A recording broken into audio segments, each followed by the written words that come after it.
Good afternoon, folks, and welcome to the Pervasive Media Studio Lunchtime Talk. These talks are live every Friday at 1 p.m, both here in the building and live online. Hi, if you're watching us online. So whether you're in Bristol or you're far away, you can join in the conversation. My name is Martin O'Leary. I'm the head of studio here. I'm a white man in my 40s, long hair and a beard, wearing a sort of cozy beige jumper on this extremely grey day. Every Friday, we throw open the doors of the Pervasive Media Studio for Open Studio Friday, where we offer you the chance to spend some time in our space by hot desking alongside our residents and staff from 10 a.m. to 5 p.m. So an especially big welcome to anyone who's new to the studio. Can anyone who's new to the studio put your hand up? Okay, we've got quite a few today. Welcome. This bit is for you. What is the Pervasive Media Studio? We're a diverse and collaborative community exploring creativity and technology, everything from comedy to coding and product development to performance art, as I have said far too many times at this stage. We're a partnership between Watershed, where we are right now, UE Bristol and the University of Bristol, and we're funded by Arts Council England. And what we do is we offer studio space, including desks, meeting rooms, events and opportunities, all for free to our residents as part of a spirit of generosity and mutual exchange. And most of all, we're a space for people to take risks with embryonic ideas and to make some time for collaboration. So just a few notes before we begin. We've got a kitchen back there. You are welcome to make a cup of tea or coffee or grab a glass of water. If you want to, there is a quiet space just next to this space. So if things get a bit much, sometimes the studio can be a bit noisy. You want to take a break. If you go to my left, your right, there is a door just around there, and there's a little space in there with some sofas and beanbags and things. Fairly well soundproofed. So if you need to take a break, that's there. We're not expecting a fire drill today. If you hear a fire alarm, it is probably real. It is probably downstairs in their pizza oven. So if that goes off, one of the studio team will direct you towards the fire exits, but in any event, they are at the other end of the studio at either side. Again, my left, your right. And then there are accessible toilets, including baby change, over there in the corridor next to the kitchen. There'll be a Q&A at the end of this talk. Those of you who are watching online, please pop your questions into the YouTube chat. Lautem is here. He will be your voice in the room today. If you are in the building, please raise your hand and we'll send around a microphone so that the folks at home can hear what you're saying.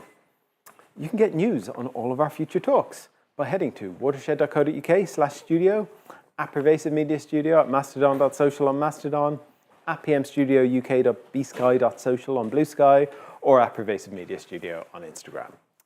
All right, that's enough standard intro. Our speaker for today is Sacha Wares. Sacha is an award-winning XR director whose work includes Museum of Austerity and Adult Children. Today she's going to talk about her evolving understanding of the language of movement in VR narrative. Drawing on her new piece, Inside, The Childhood of an Artist, she'll reflect on the highs and lows of wrestling with motion as a dramaturgical tool in VR. So please join me in giving a very warm welcome to Sacha.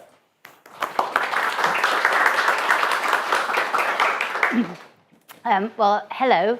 I just want to start with a confession, which is normally I'm a planner and I write my talks and things really carefully and I practice them, but I've just opened Inside the Child of an Artist at Bristol Old Vic, and so I have literally overnight done my presentation and I haven't written it, so I'm speaking for the first time some of these thoughts. So if I stumble a bit, you'll just have to understand I'm quite tired. Forgive me. But I'm really thrilled to be here and pleased to have this opportunity to talk about what is quite a niche interest, I think, which is movement in virtual reality spaces. So, oh, sorry, I didn't introduce myself. I'm a woman in my 50s. I have white skin, greying hair, and I'm wearing a green jumper.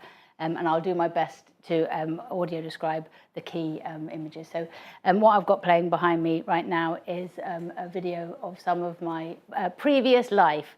So before I discovered extended reality, I was a theatre director and I was quite capable.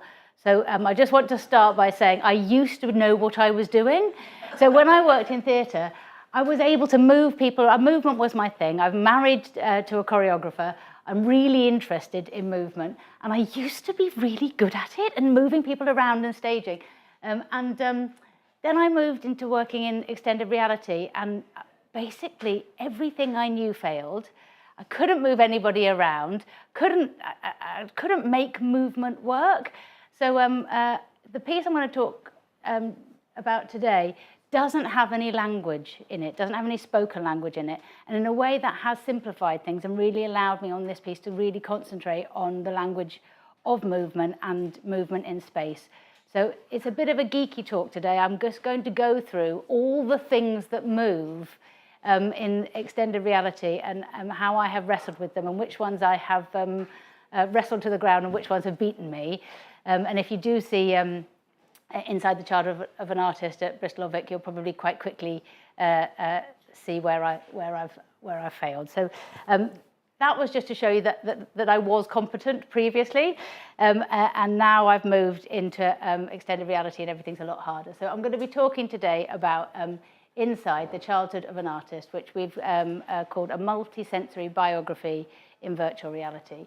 And I could do a really long talk about the artist that it's about, and I could do a really long talk about the accessibility options, but today I'm not doing either of those things. I'm going to do a really brief introduction to the story itself, and then I'm going to focus entirely on all things that move. So Judith's story. So Inside the Childhood of an Artist tells the story of Judith Scott.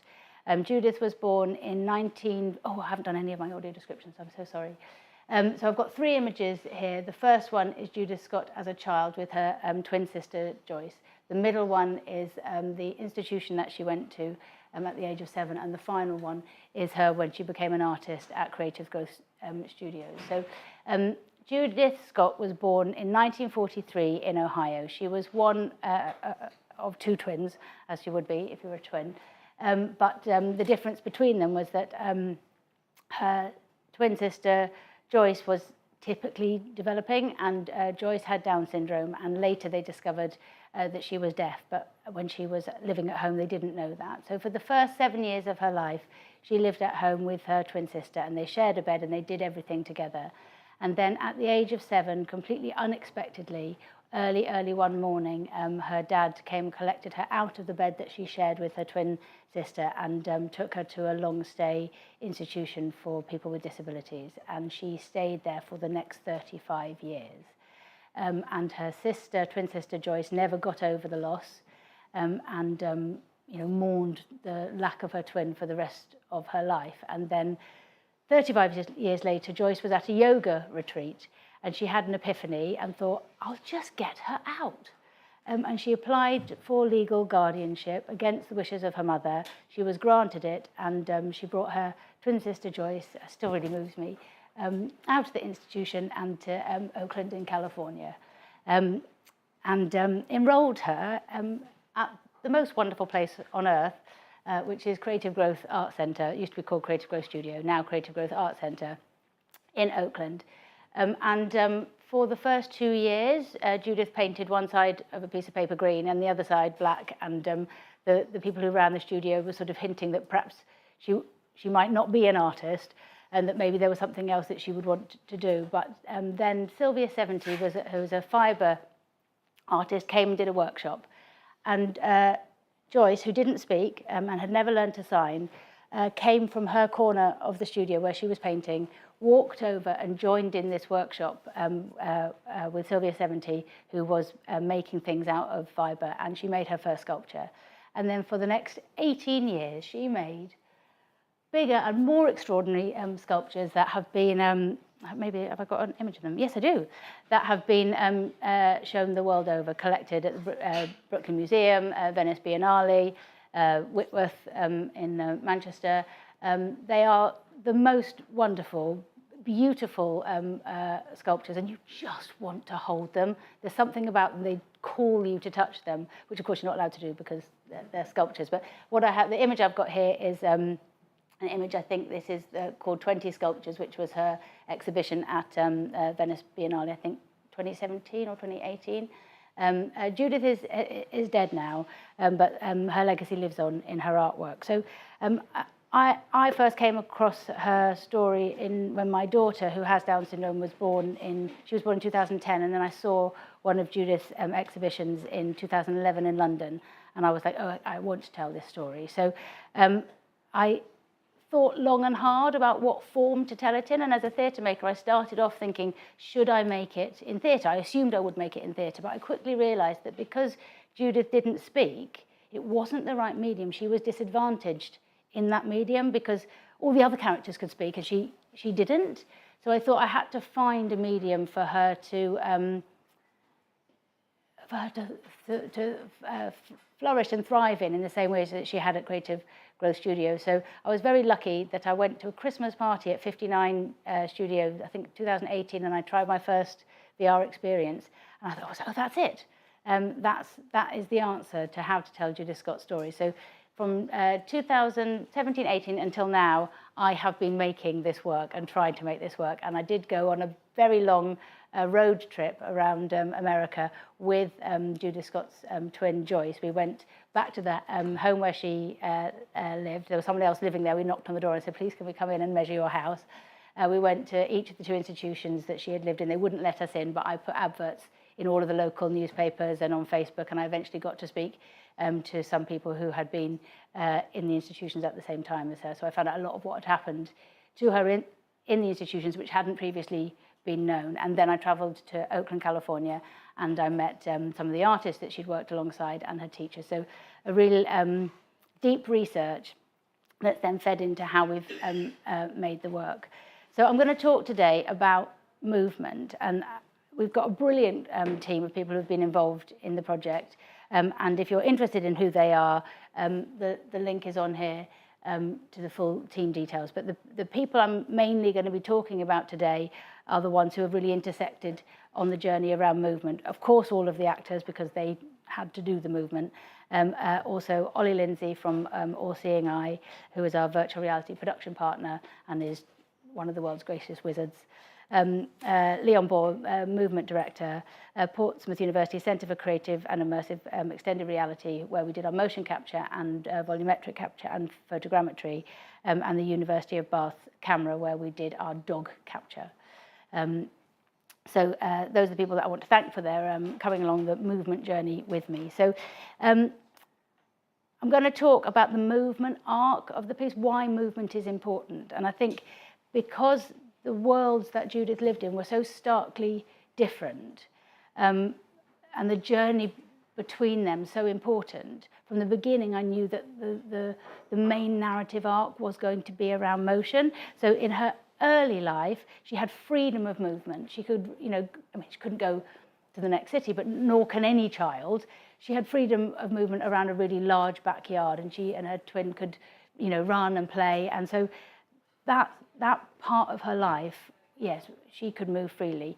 And then the second part, for the next 35 years, she was really constrained in the institution. So the 2 images here that I'm showing is Judith and Joyce in the virtual reality piece, swinging on a tire swing in the garden, and the other one is her being grabbed by an attendant as her father leaves in the institution.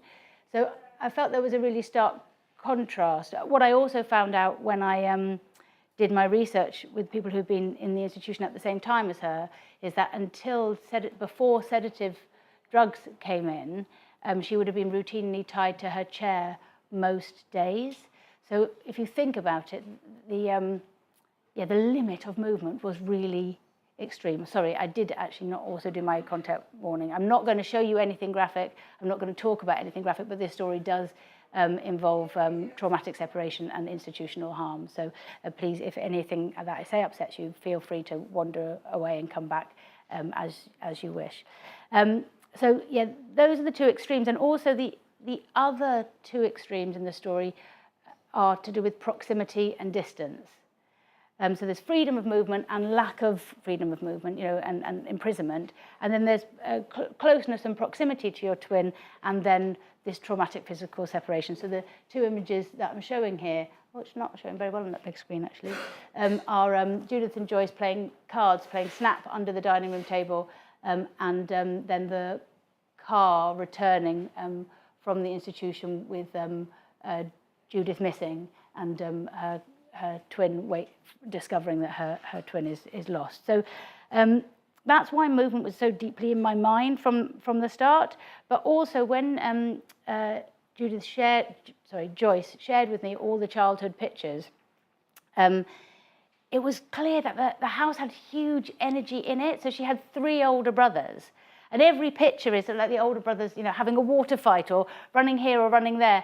And I realised that the first part needed to have sort of expansive movement in it. And then the other part of me thought, oh, it's ever so hard in VR. I don't know how I'm going to do it. How am I going to achieve it? So I must confess I'm not remotely technical. I can barely, charge my phone.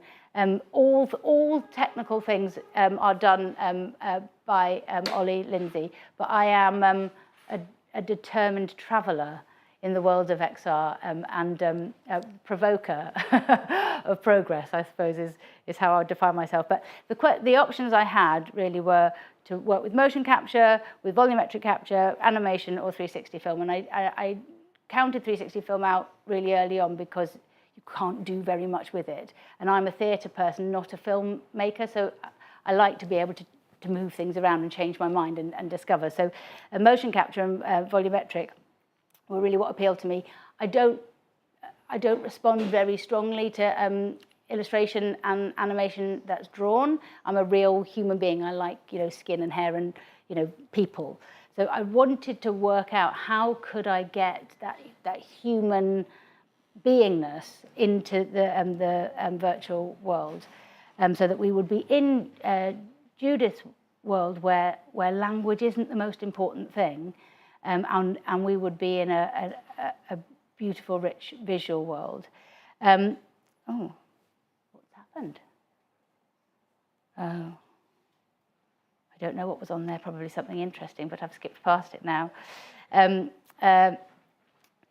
So having sort of whittled it down to knowing I was going to use motion capture and volumetric, I had a number of, tricky conversations where everybody told me it wouldn't be possible to use the two together, that the look of each would be so different that you couldn't have a character move in motion capture and then also be in volumetric.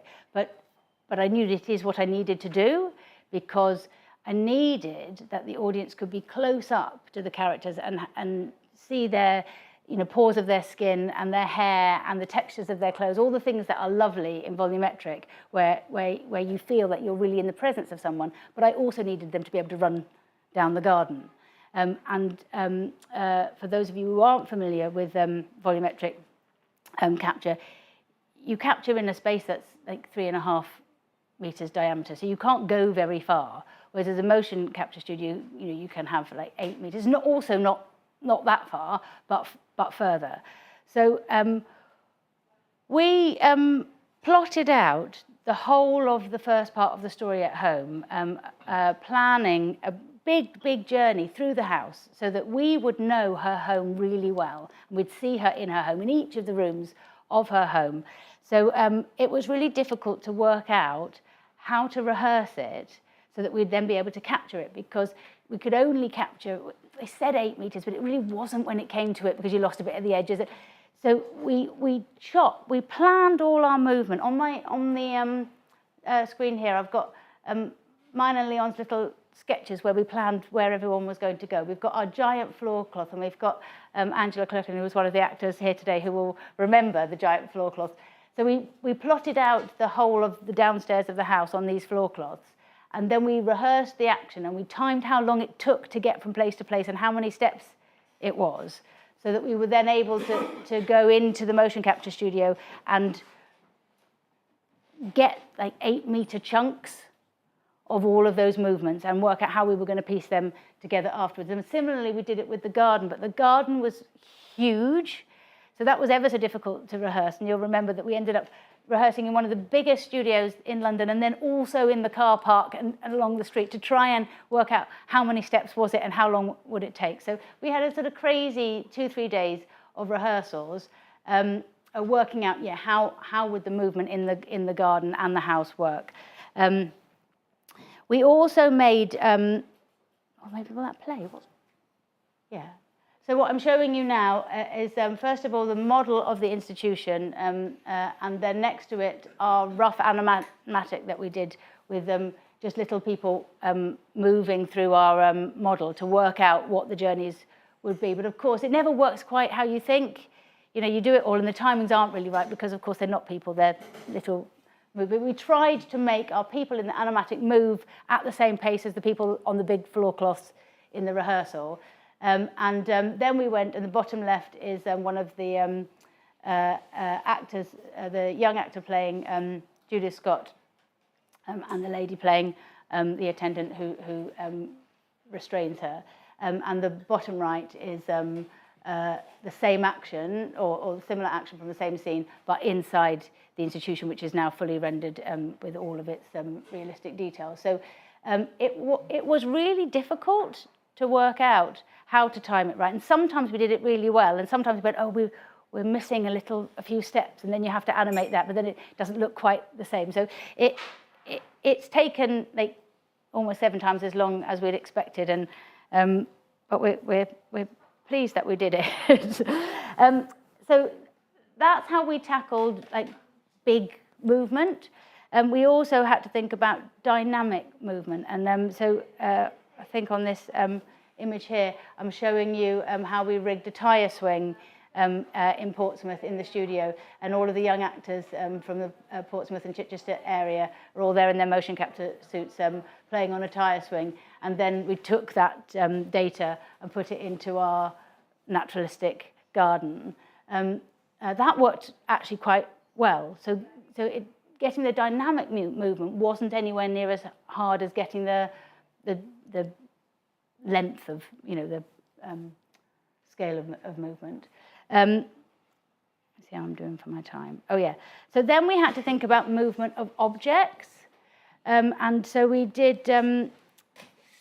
Meals are really important in childhood. You remember, meals. You don't really remember much what people said, but you do remember, summer and food, and they're like things that stay with you your whole life. So we really wanted to focus on food and the ritual of food. So we ended up doing this big family meal and putting sensors on all of the cups and plates and bowls. But because everybody couldn't be captured at the same time, we had to do a few and then try to make sure that their elbow didn't go into the space where the next person was going to be. And so we did make some mistakes. But we were lucky because actors actually are very, very good at remembering. So we were able to rehearse it all together. And they were like, oh, I think my elbow will be in his, groin at that point if I go here. So it was hard. I'm sorry that my images they've not coped very well with being on the big screen, but and the image on the right then is showing Jodie McNee, who plays the mother, passing a glass to someone else, and it's so hard because they couldn't do it always together. You had to make sure that she puts it in exactly the right place so that he can then pick it up, that their hands are exactly in the sort of U shape to plausibly look like they were holding that glass. So, and then poor Ollie Lindsay then had to go and put all the plates in their hands, the trays in their hands, the glasses in their hands. But that did all work, actually. It was, slightly eccentric, but it was worth it. And then you get the naturalism, you get like the effortless thing of setting a table and so on, which is where you connect, I think, as a human being, because you go, oh yeah, I remember meals. Some of the things that haven't worked for us, or the limitations of the motion capture, are the spooky eyes, because of course it doesn't catch people's eyes moving, and the fixed faces, and the stiff hair, and often the stuck fingers, because even though we did do all the finger tracking and things, people have different lengths of fingers. Someone with Down syndrome will have much shorter fingers than someone else, so we didn't manage to get the little girl who's playing Judith's fingers very well. And of course the clothes come out a bit rigid, and then you can, you use your software to make them move, but you can sort of see that it's software that's making them move. So you get that uncomfortable feeling, which is not familiar. So all those things have been problems and obstacles. So as a result of that, we knew that was going to be a problem, but we had to restage some things when we got into the edit. And in the restaging, suddenly you'd go, oh no, now I'm seeing her face, like full on. She's got like the spooky stuck eyes. So a lot of time and effort went into us not not seeing the faces of the people who've been motion captured.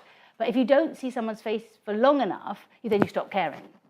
So we really had to work ever so hard on getting a bit of motion capture, a bit of volumetric, bit of motion, which is a bit, I guess, how regular films work. I don't make films, so I don't really know, but I suppose you do your, your wide shots and then your close-ups. And so it's the same sort of thing, is you just have to find a way often enough to putting a real face that really moved like a real face would, and then the audience stay engaged. So then we did all of the work and the volumetric capture, and I haven't got a picture of it, but we had a 3.5 or 4 meter diameter hula hoop in the rehearsal. So it was giant. And as they rehearsed on the floor cloth, we came with the hula hoop and put it over them. Went, right, that's the amount of space we're going to have in the volumetric studio. So don't step out of that space. But then, of course, when you get there, they say, "Oh, I know I said 3.5, but it's really only 2," because actually their arm is out, or the dog's tail is out, or so it was always less than we thought. The lovely thing about I don't know if I press play what I'll get. Just people in a green room. So here I think is me and the movement director. I think we're discussing we're discussing eye lines and ties. So for those who aren't familiar with volumetric capture, the problem with that capture mode is that you can't really have more than 2 people in the space at the same time, because the more people in the space, the more they occlude the camera. So then they compromise the capture of the other person. So we had to rehearse everything and then send them in 1s and 2s, and try to make sure that the eye line would be correct. But that would be straightforward if everybody could just stand on the floor. But because of the limitation of the volumetric capture, it sort of, if you're short, it misses some things at the bottom, so you're better to be raised up. But our male actor was tall, and our little girl with Down syndrome was tiny, and so they couldn't be captured together. So she had to be captured on a platform in order to get a good capture. But then it made it really hard to work out where should he be looking. We've done our best to disguise it, but there are quite a lot of icky, sticky moments where we haven't got it right. The joy of the volumetric is that when you are close to it, you really feel you're near that person. So the one on the right now is just the volumetric footage of a scene in the car, and if you do come and see it, you're in the car, so you're ever so close. You've got the dad on one side, you've got Judith on the other, but you've also every so often got their reflections in the windscreen. So you connect, and so the movement of the face is actually absolutely vital. And you know it, like you know that facial movement matters, but it's only when you don't have it and you have done a whole sequence in motion capture that you realise we can be delighted by movement, but we don't connect. It really is faces. And I'll talk about the access side around visual impairment later, because we've done quite a lot of work around that in the alternative to that proximity. So yes, the tricky thing then is the relationship to each other, to eye lines, like I said, but also the relationship to furniture. Because often when you see things in virtual reality, people aren't really interacting with objects because it's too hard. And we were told lots of times, you can't have furniture in the space because it's going to get in the way. But I was like, but she's going to cook. She needs to be working on the hob. And if grandma's going to be cutting, tomatoes on the table, she needs to really be doing that. If you mime it, no matter how good an actor you are, you're going to sometimes go through the table. You're going to put your pan back down in a different place to where you picked it up. So your pan's going to go through your hob in the virtual world. So we had to do a lot of thinking about how could we get the actors to be really reliable in putting their mimed things, because you can't hold a pan, the pan will be in the way. So you've got to just hold a little bit of had Play-Doh or something, didn't we? To make sure your hand is in, a grippy shape, and then you've got to, pretend to do all of those actions and maintain the height. So the difficulty was that anything we put in the space was causing volumetric capture trouble. So bit by bit, we designed these cane furniture first, which everyone thought would work, but actually didn't work. And then we went down to tiny vertical wires. And we were able to tell the volumetric system only to notice things of a certain weight or volume. And our wire things were less than, so then it didn't see them. So that was great. So then Jodie was able to put her pan down on, it was a really thin wire thing and a tiny little bit, put it there, and actually those came out pretty good when we put them into the virtual environment. What's on that one? Did I press that one yet? So the one on the left is Jodie McNeil, one of the actors. She's in the motion capture studio and she is doing something. I think she's working on the bridge table. I think she might be putting a drink down on the bridge table, and below her 2 monitors that show us the house, so I can check when she's in that motion capture if she's sort of approximately in the right place. And then it's not so hard in motion capture because you can put objects in the way. It doesn't cause such misery to the cameras. Oh, maybe I'll do it this way. Yeah. And then what's going on here is that Leon, the movement director, who spent more time measuring than he did directing movement, and because in the end, really measuring was the job. That's him measuring. Oh yeah, look there. You can see one of the wire things. You can barely see it, but it is there. It's one of our wire supports that helped us know where the heights were. So that's him measuring.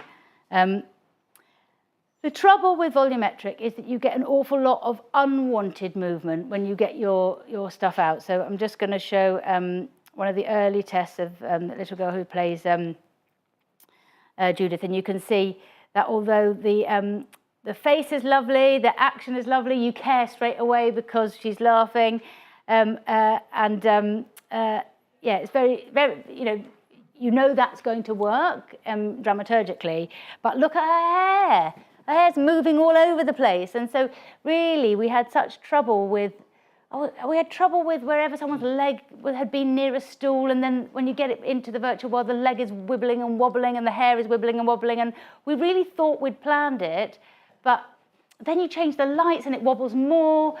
So right even up to, Monday, we were like, we think everything stopped wobbling, and then you change the light a tiny bit and then off they go again. So it's not really ready yet. And now I haven't got a picture for this. So this is the combining the two. So this is the thing that everybody said wouldn't work because the look of them would be so different, of the volumetric and the motion capture. And we did a lot of tests. And actually, you can trick an audience really easily. People's mind wants to believe it's the same person. Audiences don't come thinking, I wonder if they're being captured differently. That's not what they're thinking. So as long as they're in the same clothes and they, move in a similar way, you can absolutely convince an audience that it's the same person. Even though one is an avatar that's been driven by its motion data and the other is, a volumetric version. The tricky thing is the moment of transitioning between the two is really very hard. And so our plan was that was all going to happen, behind a bush or, going around a corner. And it was excellently well planned. But then when we did it, we didn't maybe have all the right footsteps, or we felt too near to the bush.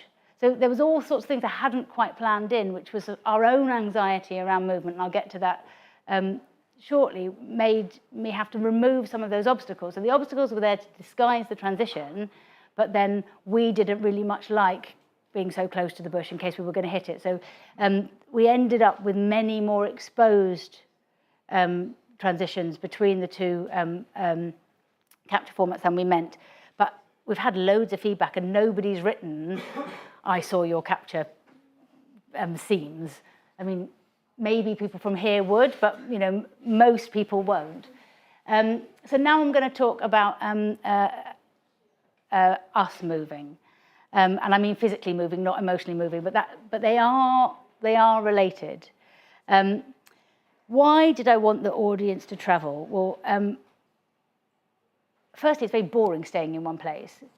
Secondly, we don't really like, as bodies, edits, I think, in the virtual space, because it's a sort of physical trauma, which is you're there, you go, okay, right, I'm in this place. In a film, you can edit and you go, okay, they've just changed the picture. But if you edit and change place, you've really changed where I am as a body in space. So you don't stay in the story. For a moment, you go, oh, I'm somewhere else, where am I? And there's a little like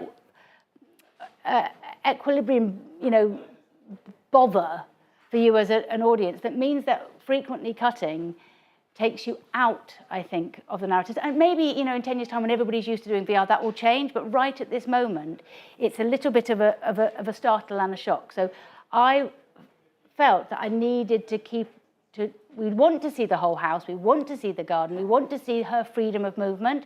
So that means we have to travel, and we can't bunny hop, and we can't edit, so we've got to move about. But that's really hard because we're going to feel sick. Because moving in the virtual space is really hard. So I wanted it to be a sort of memory state. I also wanted to guide attention, and I know there's lots of directors who work in extended reality who are interested in audiences, interactivity and audience choice. I'm not one of those. I really like to be in command of the story, who's seeing what when.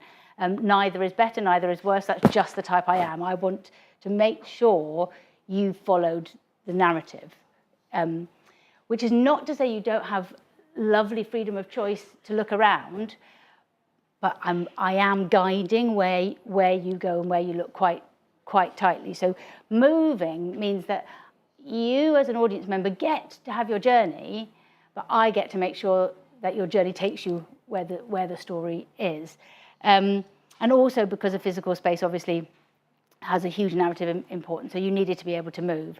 The difficulties are many, and all of you will know them, is that obviously you have a sensory disconnect. When your eyes and your ears are in one world and your body is in another world, your body tells you, well, I'm sitting on a chair and I'm not in the virtual world. And so at an unconscious level, your legs are saying to your brain, this isn't right, this isn't right, this isn't right. And that's what gives you, I think, that sense of unease, and it's not at a conscious level. Your body is saying it's sunny in the headset and it's not sunny out here, so something's wrong, and that gives you that anxiety. So I had to solve that. Some of the other things I have to solve is the setting off and stopping. So somehow once you're going, it's all right, but setting off and stopping is where, because you haven't done it, you haven't made that conscious choice, somebody has moved you, and in your daily life that never happens. Nobody really moves you, so that's an unfamiliar feeling, and that's not good. Unplug and plug in. Okay, well, I'm going to keep talking anyway. This happened last time I was here, Do you want to come and do it while I'm talking? I'll just keep talking and you can plug and unplug. Oh, there we go. Great, where was I? So setting off and stopping, thresholds. So any kind of a crossing of something, definitely stairs, I think cause a subconscious anxiety because your legs say, I see some stairs. I'm probably going to have to do something. Oh, but I'm seated. So how will I do it? And even if it's not conscious, all of that is going on and causes unease. Corners, your body goes, oh, am I going to hit that corner because you're not in control of the movement? So what I found is that having a target of a thing, probably everybody already knows it. I'm not a very good researcher, so it may well be you'll go, yes, obviously, Sacha, this is what I discovered probably all over again. There's probably 10 papers on it already. But I found that if I had a target to follow that stayed at an equal distance between me and it and travelled at the same pace as me, then I felt much better.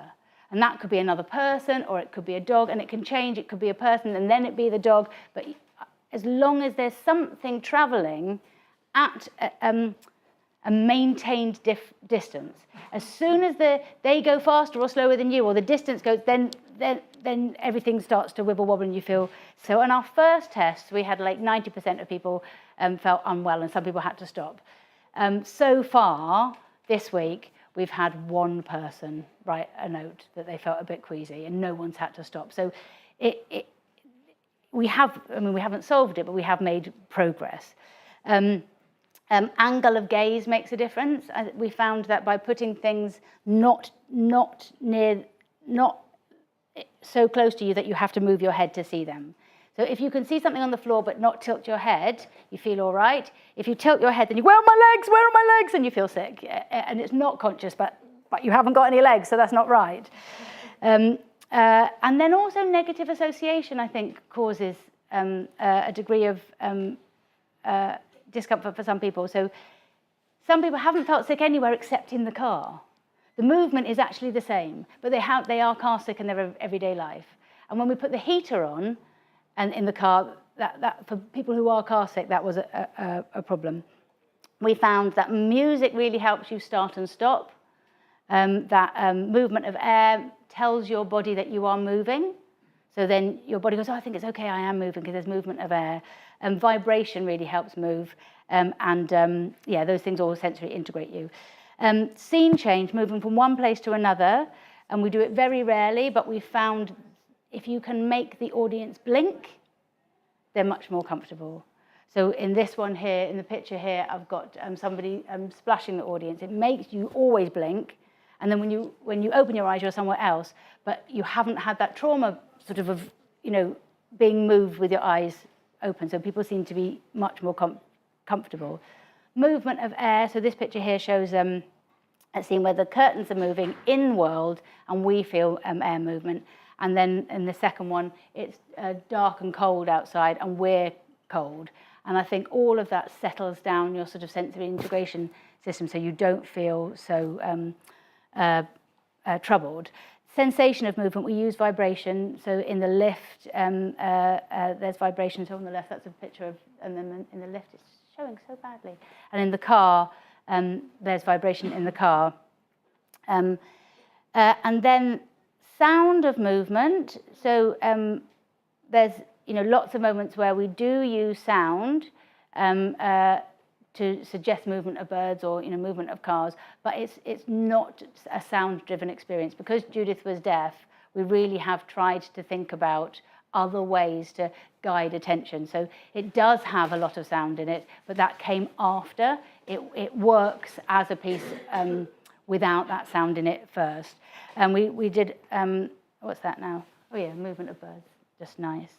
And then in reverse is the movement of sound. So we have Dame Evelyn Glennie as our composer alongside Dan Jones, and she's been because she is a deaf percussionist, she's been a brilliant advisor to us of what would have attracted Judith's attention as a child. And one of the things she said was definitely vibration, so the dad's power tool. So we have the movement of sound through vibration. I want to talk really briefly about audio description. We've done quite a lot of work. Because we've got no dialogue, it's at risk of being really very dull to blind and partially sighted audiences. And also, 360 worlds are very hard to navigate if you have low vision, because you've just got less clues. So we thought really long and hard about what was the right mode of audio description. And we've tried Dr. Louise Fryer's work with us, and we've had quite a few testers, including Holly Thomas, who's local, who's given us feedback twice. And we've come up with a spatialized multi-character audio description. So the main story is audio described by the real Joyce Scott. So she's 82 now, and she describes her memory of being 7 and the action of her and her twin, Judith. And then we have other voices who describe everybody else. So the grandma would say, grandma's chopping tomatoes, dad is sawing wood on the breezeway. So it's multiple characters, so you feel the life of the house. We tried fully spatializing them, but that means that, someone who's far away actually has to shout, Clarence is mowing the lawn, and that's not actually a pleasant experience. So we ended up now with everybody is probably a little bit closer. It's going to take more iterations because it's a new thing, but it's exciting to have done. Light, obviously, when you're in virtual reality, it's a bit like going to Vegas. Your sense of time is really changed because you haven't got natural light telling you the passage of time. So we've done a lot of work on trying to give the audience those clues from where the sun is of what's happening to time. Animals. Just really briefly, we did find that animals are tremendously handy.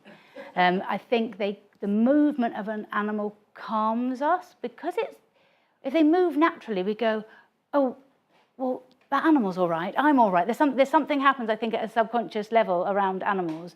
But also, if there's somebody's hair's wobbling over here, sending a bird off in that direction is an excellent way of distraction that you can't solve. So, and the animal guide, and they're not obvious. It's not like in a game where you're not told you've got a guide to follow, but your eye, we found, will naturally follow an animal on its path. And then finally, movement of fabric. We haven't. You'll see when you see it. It does move.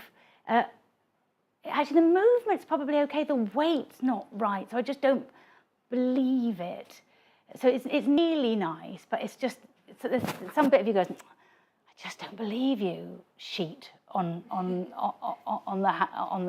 the washing line. There's something about you I don't believe. But I think it's really important to have the fabric in it because really all of this work around movement is me trying to fill in the gap around Judith's artwork and the sort of critical appreciation of it. Because when people talk about Judith's work, they always say, oh, well, because she couldn't speak, we can't know what it's about. We can't know what she was thinking, and we can't know what her intentions are. We can admire it, but we can't know. And because I'm a parent of a child who was very late to speak, I took issue with it because I thought, I knew loads. She didn't speak, but I really did know a lot about what she was thinking and feeling. I did know what her intention was. And I probably knew that better than I would know Marie Antoinette's. But we would never query, could we put ourselves into the thinking of, I don't speak French, I don't live in that period.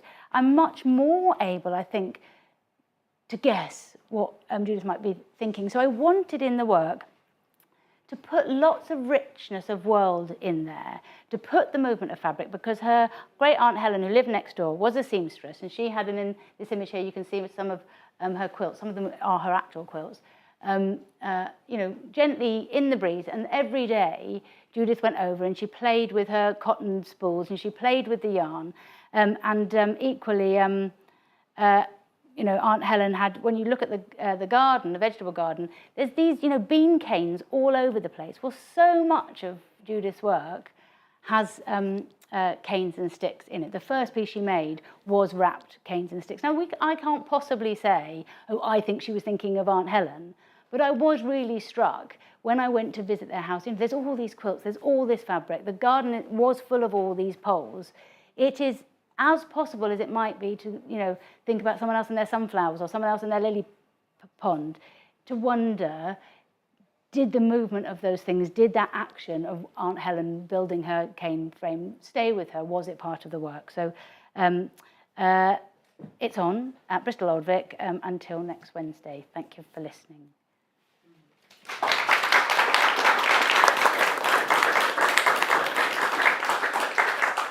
Thank you very much, Sacha. We got about 10 minutes for questions, if anyone in the audience has a question. There we go. There you go. Hello, hi. I just wanted a bit of clarity on the VR experience. Was it just the headset, or were they using controllers as well? No controllers. I never ask anyone to do something that I wouldn't be able to do myself. I still get them muddled up. No, it's a VR headset experience. You are transported. It does have the multisensory element, so it's got the vibration, the movement of air, change of temperature, but you are just journeyed. Okay, that's awesome. Thank you so much for the clarity.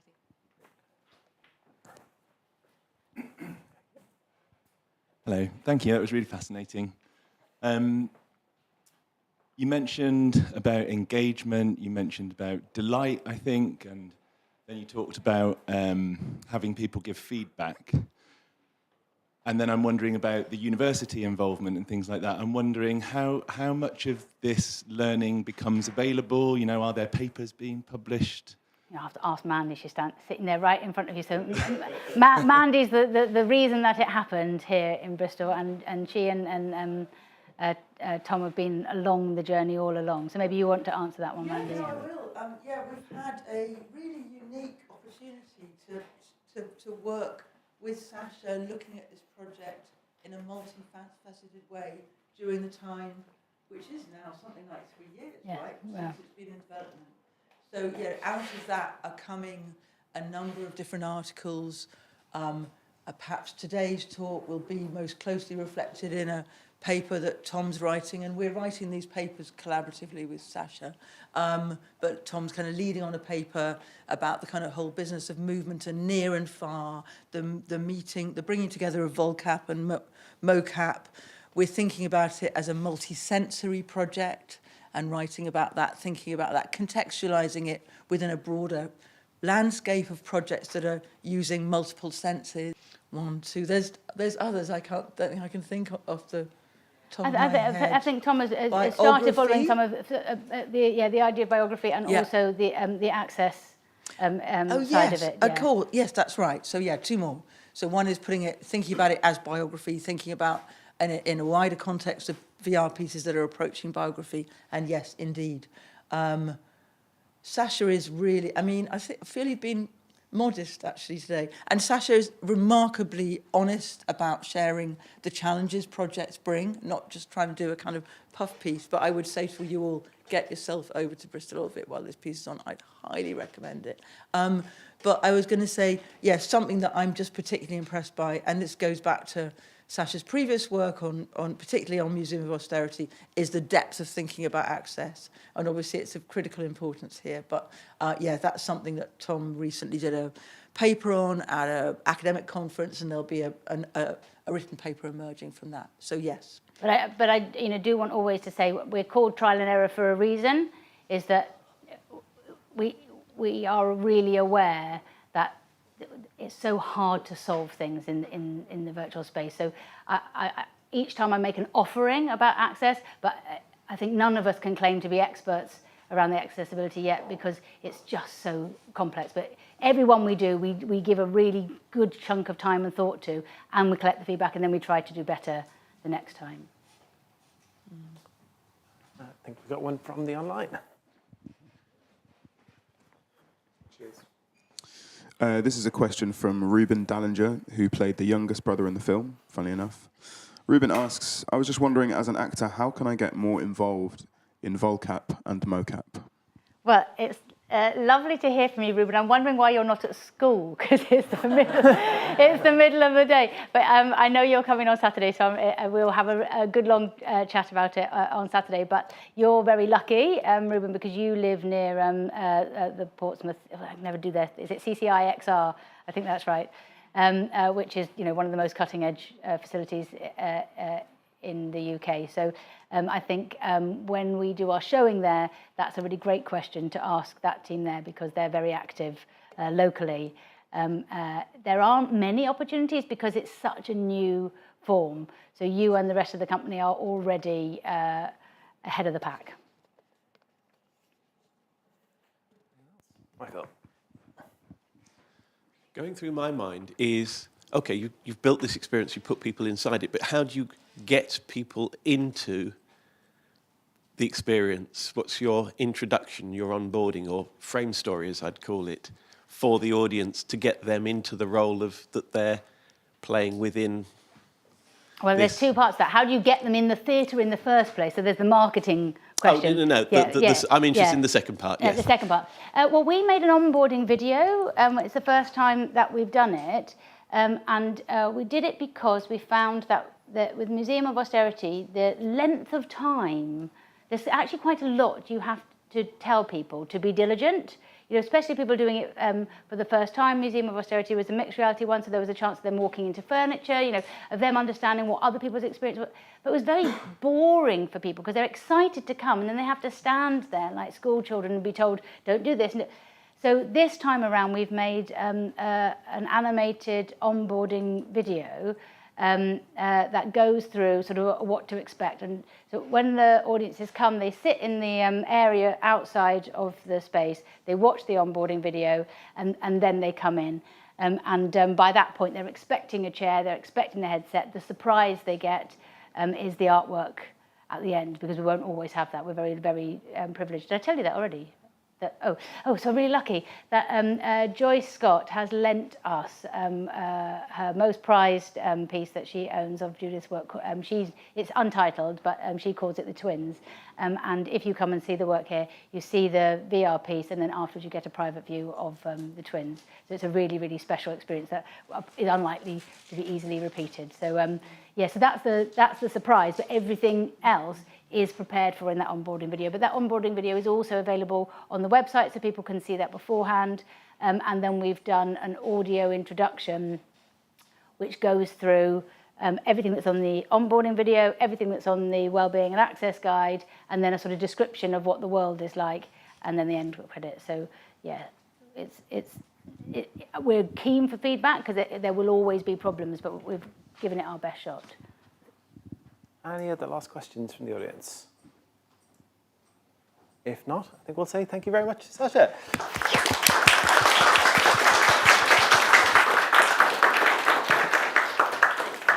All right, before you all go, just a heads up that today would normally be our monthly social event, First Friday. Unfortunately, that is not happening today, but next week we've got a very similar event, Dancing at the Edge, Container Magazine retrospective.